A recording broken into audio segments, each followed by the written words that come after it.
and play. And your voice is so underrated. But what you've done for metal and that genre, and being the Prince of Darkness, you are the king, you are the legend. And it's not often I talk to you, but you are one. And I love you dearly because not only are you a fantastic performer as an artist, you're also extremely funny. Fantastic. So I've even got dressed up for you today in honor of your wonderful day. I hope you have the best day ever for you. You deserve it. You've been through so much crap during the last few years. And I want this to be the most special day of your life so far with your wonderful family and your beautiful wife. Have the best time with love from David and the boys. You go and rock it today. All right? Ozzy Osbourne's last words to Elton John were hidden in this letter. The rain hammered against the windows of Rocket Records' London office as Elton John sat behind his mahogany desk, staring at the sealed envelope that had arrived just hours after the news broke.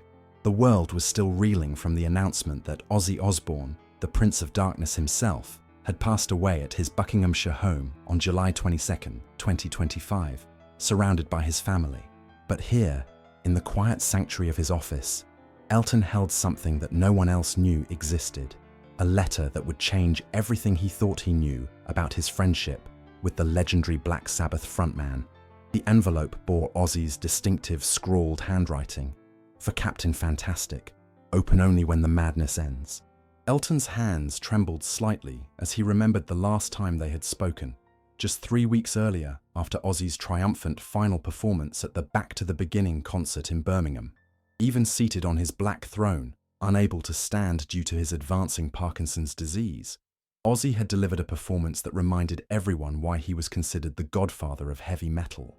The friendship between these two titans of British music had always seemed unlikely to outsiders, the flamboyant piano man and the growling metal god, but their bond had been forged in the fires of shared struggle, addiction, and the unique pressures of international stardom.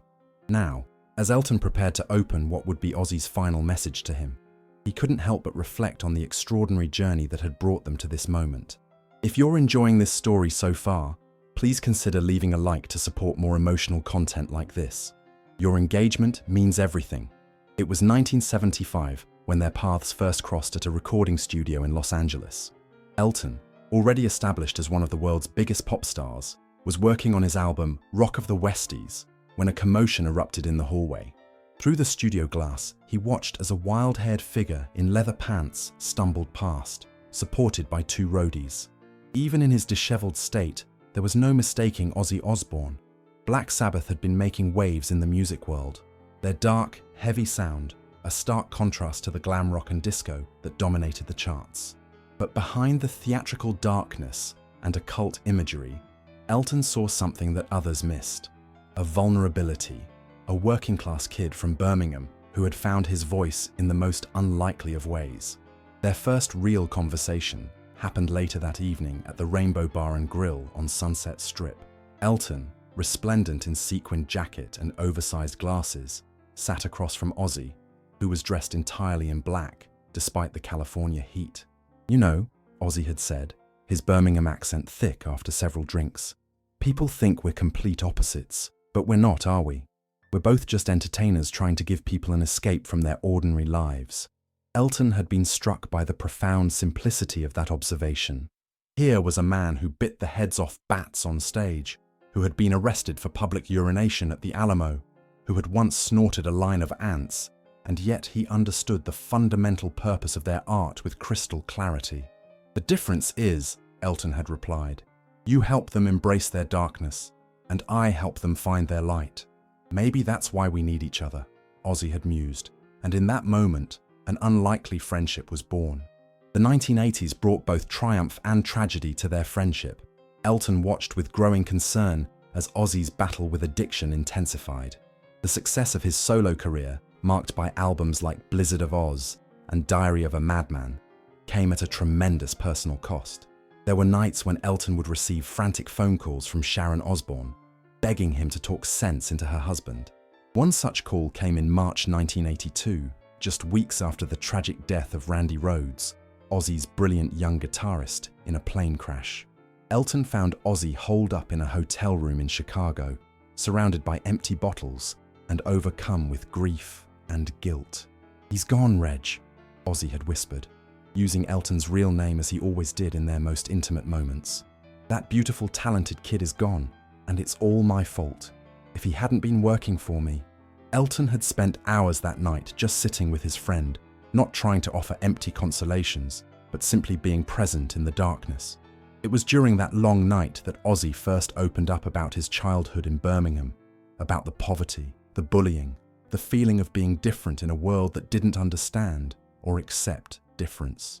"Music saved me," Ozzy had said as dawn broke over Lake Michigan.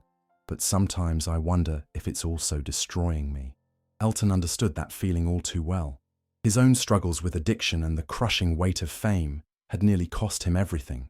But watching Ozzy struggle, seeing the pain behind the theatrical madness, strengthened his own resolve to fight his demons. The letter that now sat before Elton had been written during Ozzy's stay at the Betty Ford Center in 1984, then updated and revised over the decades. It was part of his treatment program initially, writing letters to the important people in his life, expressing feelings that he had never been able to voice directly. Most patients wrote these letters as therapeutic exercises never meant to be sent. But Ozzy had kept his letter to Elton for over 4 decades, adding to it whenever the spirit moved him, waiting for the right moment. As Elton carefully opened the envelope, a second, smaller envelope fell out, along with several pages covered in Ozzy's distinctive handwriting. The smaller envelope was labeled, "Open this first, Captain Fantastic." Inside was a single photograph, a Polaroid taken backstage at Live Aid in 1985. It showed the two of them, arms around each other's shoulders, both grinning widely. Elton remembered that day vividly. He had just delivered his iconic performance of Rocket Man, and Ozzy had been there to support him, despite not being on the bill himself. On the back of the photograph, in faded ink, Ozzy had written, "The day I realized what real friendship means. You didn't have to include me, but you did. You never judged, only loved. Thank you for showing me that darkness and light can coexist." With trembling fingers, Elton began to read the main letter. The date at the top had been crossed out and rewritten multiple times, showing how Ozzy had returned to it over the years. The final date read, July 20th, 2025, just 2 days before his death. "My dearest Reg," the letter began, "I'm writing this final version, knowing that my time is running out. The doctors say weeks, maybe days. The Parkinson's has taken so much from me. My ability to walk, to perform the way I used to be the madman everyone expects. But it hasn't taken my memories, and it hasn't taken my love for the people who matter most. You're at the top of that very short list. I started writing this letter 41 years ago in a sterile room at the Betty Ford Center, surrounded by people who were supposed to help me find myself. All I could think about then was how you'd been the one constant source of light in my chaotic world. The counselors kept asking me to write letters to people I cared about, to express things I'd never said. Most of the letters I threw away, but this one I kept, and kept adding to, because there was always more to say about what your friendship meant to me." Elton paused, wiping tears from his eyes. The raw honesty in Ozzy's words was overwhelming. This wasn't the theatrical Prince of Darkness speaking. This was John Michael Osbourne, the scared kid from Birmingham who had found solace in the most unlikely of friendships. The letter continued, "You probably don't remember, but the first time we met, you told me that music was a language that could bridge any gap between souls. I thought you were being typically dramatic, and I love you for it. But over these 50 years of friendship, I've realized you were absolutely right. When Randy died, I wanted to die too. The guilt was eating me alive, and I was convinced that everything I touched turned to ash. But you sat with me in that hotel room in Chicago, not saying much, just being there. You didn't try to fix me, or tell me it wasn't my fault. You just were. And in that presence, I found something I'd been searching for my entire life without knowing it. Unconditional acceptance. I've been thinking a lot lately about our differences and how they actually made us stronger together. You create joy and celebration, while I explore the shadows and pain. But we both understand that life isn't just one or the other. It's both. Your music has helped millions of people find hope, while mine has helped them process their anger and darkness. Together, We've covered the full spectrum of human experience. There's something I've never told you, something I've been too embarrassed to admit. When I was a kid in Birmingham, long before Black Sabbath, long before any of this madness, I used to listen to your early songs. Your song was the first record that made me cry. Not from sadness, but from the sheer beauty of it. I remember thinking, this is what I want to do. I want to make people feel something this powerful. The irony wasn't lost on me that I ended up being the antithesis of everything your music represented. But maybe that was the point. Maybe the world needed both of us. The yin and the yang, the rocket man and the prince of darkness. Elton's vision blurred as he read on. The letter revealed secrets he had never known, vulnerabilities that Ozzy had hidden beneath layers of stage makeup and theatrical darkness. I'm writing this final version because the doctors say I don't have much time left. The Parkinson's is winning, and my body is shutting down piece by piece. But I'm not afraid anymore, Reg. I've made my peace with the darkness, and I've made my peace with the light. The Back to the Beginning concert 3 weeks ago was exactly what I needed it to be. A celebration, not a funeral. When I was up there on that stage, seated on my throne because I could no longer stand, I was thinking about that first conversation we had at the Rainbow Bar. I was thinking about how you taught me that entertainers don't just perform for applause. We perform to heal, to connect, to remind people that they're not alone in this world. You saved my life, Reg, probably more times than you realize. Not just that night in Chicago, but countless times over the years. Every time I was on the brink of giving up, I would think about your friendship, about how you never gave up on me, even when I gave up on myself. You showed me that it was possible to be both vulnerable and strong, both flamboyant and genuine. At this point, Elton noticed there was something else in the envelope, a small, worn notebook. The letter continued. This notebook contains lyrics I've been working on for years, but never had the courage to record or even show to anyone. They're different from anything I've ever written publicly, more personal, more vulnerable. I wrote them thinking about our friendship, about the lessons you've taught me about love and acceptance, and the healing power of music. I want you to have them. Maybe someday, if you think they're worthy, you could set them to music, not as an Ozzy song or an Elton song, but as something that represents what we've built together, a bridge between light and darkness, between hope and despair, between two unlikely friends who found in each other exactly what they needed. Elton opened the notebook with reverence. The pages contained dozens of lyrics, some barely legible, others carefully crafted. The themes were unlike anything Ozzy had ever released publicly. Songs about hope, friendship, redemption, and love. One page caught his attention immediately. Captain of My Heart, with verses that spoke of sailing through golden skies while walking through shadows, of painting the world in colors the narrator never knew existed, of finding missing pieces in the crazy dance of friendship. Another page contained what appeared to be Ozzy's attempt at writing in Elton's style. Birmingham to Pinner, about two boys from different worlds singing different songs, but learning that friendship knows no boundaries when the music plays and distance disappears. As Elton read through page after page, he began to understand the true depth of Ozzy's feelings about their friendship. These weren't just lyrics, they were love letters, expressions of gratitude, and profound meditations on the nature of human connection. The letter's next revelation stunned him. There's one more secret I need to tell you, something I've kept hidden for over 40 years. Remember in 1983, when you were working on Too Low for Zero, and you mentioned you were stuck on a particular song? You played me a rough version over the phone, and I made a few suggestions about the melody and arrangement. What you don't know is that I drove to London the next day and spent 6 hours in the studio with your producer, working on harmonies and background vocals for I'm Still Standing. I made him swear never to tell you. I just wanted to contribute to your art the way you'd contributed to mine, but I was too proud to admit I cared that much. Listen carefully to that song sometime. Really listen. In the chorus, buried in the mix, you'll hear a voice that sounds suspiciously like mine. We disguised it, distorted it, made it blend in, but it's there. I wanted to be part of your triumph, part of your declaration that despite everything life had thrown at you, you were still standing. Every time I hear that song on the radio, every time I see people singing along at your concerts, I feel a piece of pride knowing that I was there, in the background, supporting you the way you'd always supported me. Elton's mind reeled. I'm Still Standing had been one of his biggest hits, a defiant anthem of resilience. Could Ozzy's voice really have been there all along, hidden in plain sight?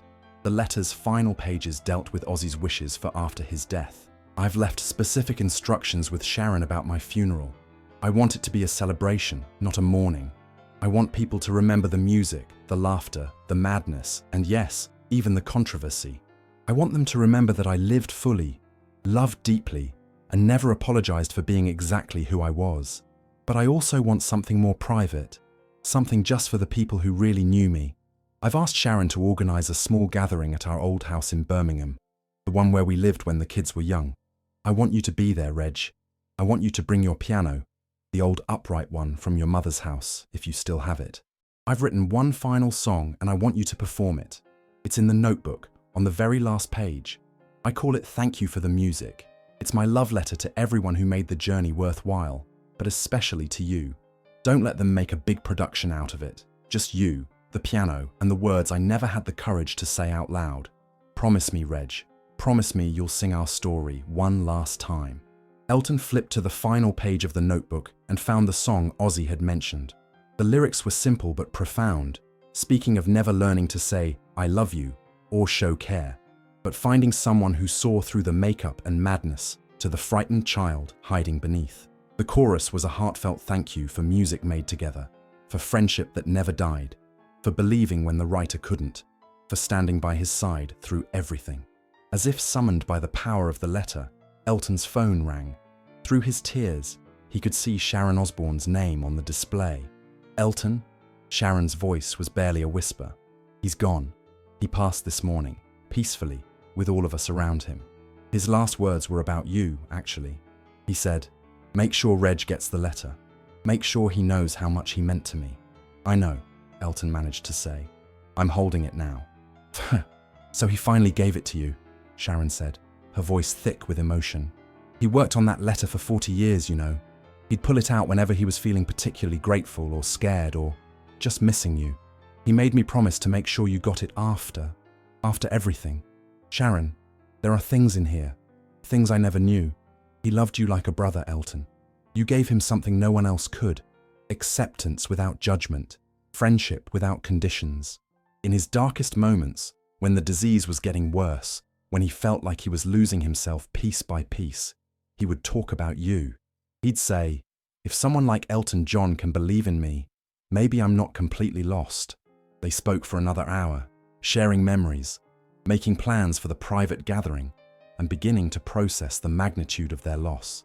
Sharon told him about Ozzy's final days, how he'd been working on revisions to the letter almost until the end, determined to get the words exactly right. He was so excited about that notebook of songs, Sharon said. He kept saying, Reg will know what to do with them. He'll understand what I was trying to say. He believed in your friendship so completely, Elton. It was one of the purest things I've ever witnessed. When Elton finally hung up, he sat in the growing darkness of his office, clutching the letter and the notebook, feeling the weight of a friendship that had spanned 5 decades. He thought about all the moments they'd shared, the laughter, the tears, the quiet conversations that had sustained them both through the chaos of their lives. 2 days later, Elton found himself driving through the familiar streets of Birmingham, the notebook and letter carefully placed on the passenger seat beside him. The city was preparing for Ozzy's funeral procession, which would wind through the locations that had shaped the Prince of Darkness, from his childhood home on Lodge Road to the venues where Black Sabbath had first played, ending at the Black Sabbath Bridge where fans were already gathering with flowers and messages. But first, there was the private gathering that Ozzy had requested. At the old Osbourne family home, a small group had assembled, Sharon and the children, the surviving members of Black Sabbath, and a handful of others who had been part of Ozzy's inner circle. Elton's old upright piano had been carefully transported and set up in the living room where the family had spent so many years.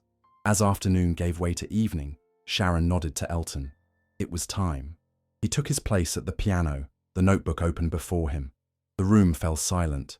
Tony Iommi, Geezer Butler, Bill Ward, Sharon, Jack, Kelly, Amy, Lewis, and a few others who had known John Michael Osbourne, not just Ozzy the performer. Ozzy asked me to sing this, Elton said simply, his voice thick with emotion. It's his thank you to all of us, but especially to the music that brought us all together. His fingers found the keys, and the simple, beautiful melody filled the room. When he began to sing, his voice carried not just the words, but 5 decades of friendship, love, loss, and gratitude. I never learned to say I love you, never learned to show I care, but you saw through the makeup and the madness to the frightened child hiding there. Thank you for the music we made together. Thank you for the friendship that never died. Thank you for believing when I couldn't. Thank you for standing by my side. As he sang, something extraordinary happened.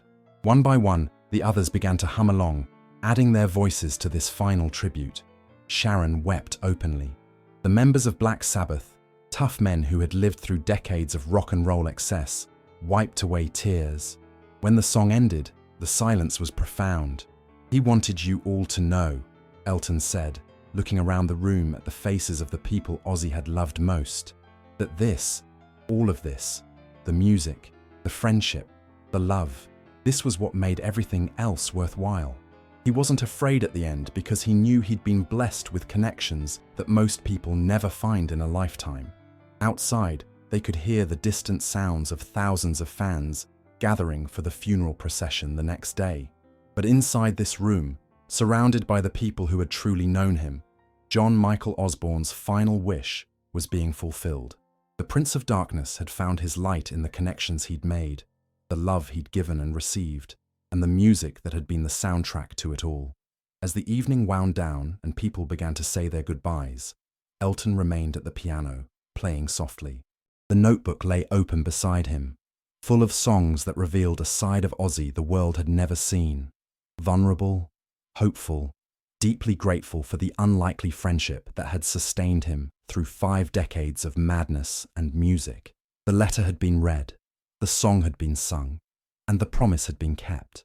But as Elton's fingers moved across the keys in the quiet Birmingham house, he knew that this wasn't really an ending. It was a transformation, from presence to memory, from voice to echo, from friendship to legacy. The Prince of Darkness and Captain Fantastic had shown the world that music truly is the universal language, capable of bridging any gap, healing any wound, and connecting any 2 souls brave enough to listen with their hearts. Outside, the rain had stopped, and the first stars were appearing in the Birmingham sky.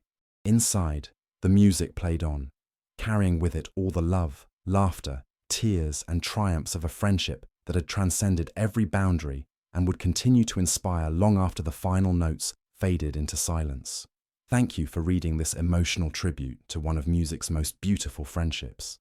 If this story touched your heart, please leave a like and share it with others. Stories like this remind us that love and friendship can flourish in the most unexpected places, and that music has the power to heal and unite us all.